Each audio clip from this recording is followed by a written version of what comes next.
We're here at IBC with Dhaval Ponda, Global Head of Media and Entertainment Services at Tata Communications.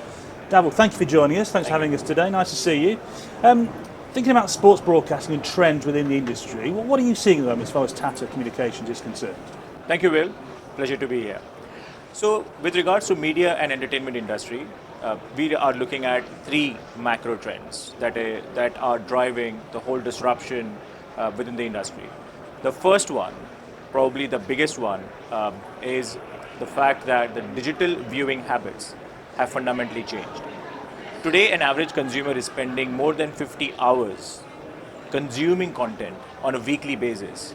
That is almost 8 hours a day. And these are daily habits that have now formed and are now going to exponentially increase year over year. This is also a trend that we see is completely democratized. It's across geographies, across demographies, across economic stratas as well. So what this has done is, this has put an enormous demand for more content onto content owners and platform owners, who are now in a rush to provide better quality content, more content to the audience that is consuming this on a daily basis. The second macro trend that we are looking at in the industry is the fact that live sports continues to be the most premium form of content that is driving significant attention and hence premium. So today people are spending more than $85 billion to acquire live sports media rights to be broadcast on linear channels, digital platforms, mobile platforms and so on. What this has done is that it has put an enormous pressure on broadcasters, federations and also platforms to use technology to produce more content in a cost-effective manner. Also, don't forget that in a digital world, the demand is for higher quality and also more forms of content. So people are looking at technology as a significant disruptor to help them produce more content in a cost-effective manner. And that is where technology is playing a significantly different role when it comes to content production and content consumption globally. The third macro trend that we're looking at is that content consumption, or the so-called traditional TV or digital content viewership, is also now very closely aligned with e-commerce or social commerce, where people are now looking at single digital platforms to consume content, to also buy day-to-day sort of e-commerce platform-based shopping, and it is also very closely aligned with fan engagement. So this, on one hand, is giving digital platforms an enormous opportunity to have content as a means to attract viewers to their platform, retain them, also reward them with ways in which you can have annual membership, so people feel rewarded for having an annual membership with a particular platform. And the e-commerce and social commerce sort of business opportunities are now getting closely aligned. I would say this is presenting as a single opportunity where a few platforms have already sort of begun on this trend, where they're looking at personalized ad placements per household, depending on their shopping habits, depending on their past history of looking at subscription.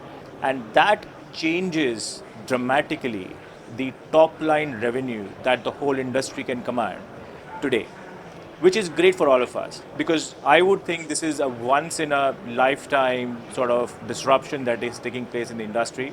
I would say probably 120 years after the moving pictures were first formed and people could see the miracle of cinema, that today the digital viewing habits are so well entrenched across the world, and they are also propagating significantly year over year. Thank you very much. Think about those trends. How are they influencing what you're doing at IBC this year?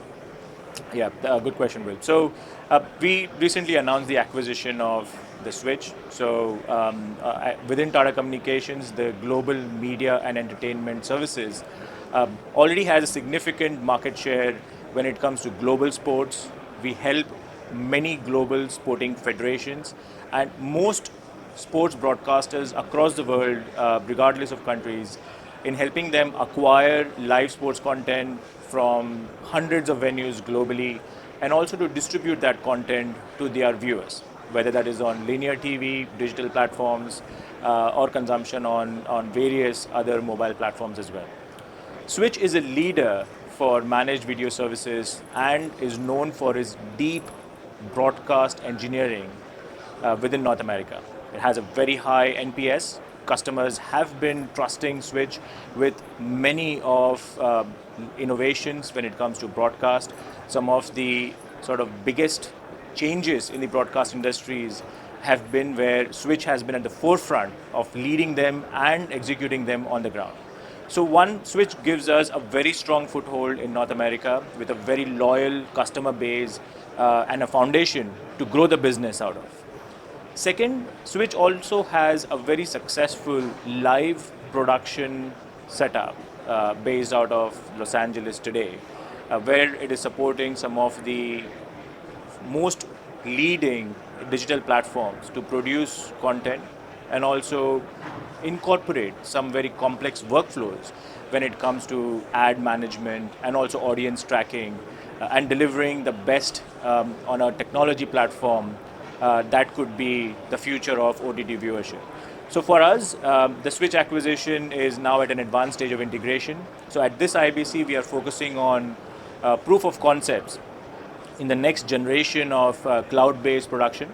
So we are leveraging the technology and the expertise of Switch for live production services, and we are combining that with Tata Communications native, media native cloud and media native edge infrastructure globally to deliver low latency, high quality, cloud-based production services to the market overall. So that is one of our flagship POCs that we have launched, and that is what we are sort of showcasing to customers at IBC. Secondly, we are also showcasing some of the innovative ways in which we can capture sports, live sports, and distribute it in an agile manner. So we had the Tata Communications and Switch team actually cycle from London to Amsterdam on their way to IBC. So they not only saved about 1,000 kilograms of CO2 between the 20 of them with regards to reduced carbon footprint, but we also had a live video capture on bikes as they were going from London to Amsterdam. And we used our own Move technology and Move eSIMs to manage video contribution of these live video feeds. And these were produced on the cloud using Mimic, which is a Switch cloud-based production product. And then it was distributed to online platforms using Media Hub. So that was delivered just before IBC. We were sort of able to sort of showcase what we can do in an agile manner. So we can use this to cover bike races, marathons, ultra marathons, extreme sporting events that take place in difficult geographies as well. So these are some of the examples of proof of concepts that we are doing and are sort of working on with the customers. Thank you. As the two companies are now coming together, what does that mean for the future? So at Tata Communications, we have long-term ambitions within media entertainment.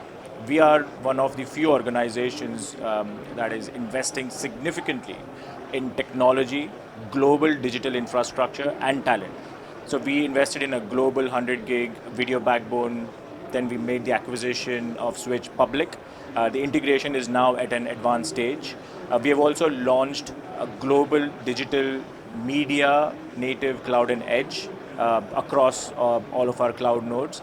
And we have recently also invested in a 70,000 square foot facility in Los Angeles that will be focused on live production workflow.